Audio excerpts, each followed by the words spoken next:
समस्त को नमस्कार। मो ना कार्तिकेश्वर सिंह। मु किस भुवनेश्वर पूर्वतन छात्र।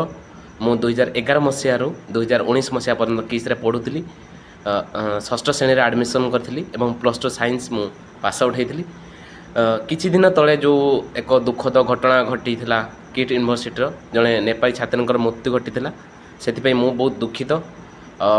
किंतु यार फायदा नहीं किछि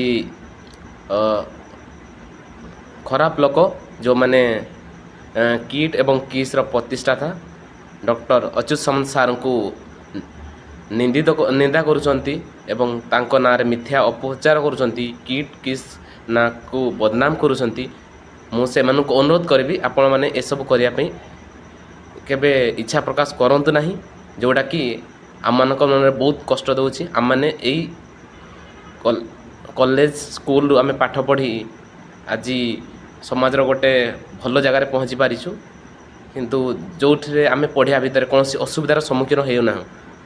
तेणु आप मैंने यही अनुष्ठान को आम सामंत सार को जो बदनाम करुँच से सब करंतु नहीं।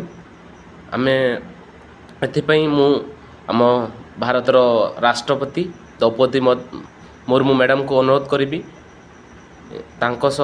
प्रधानमंत्री श्री नरेंद्र मोदी सार को अनुरोध करी, हम ओडिशार मुख्यमंत्री श्री मोहन चरण माझी सार को अनुरोध करी एसबू कुप्रचार को एक केतेक निर्दिष्ट व्यक्ति एवं आमर न्यूज चैनल गुड़िक जो अपप्रचार करुँच बंद करंतु। एतिकी कही रहूची। धन्यवाद। नमस्कार।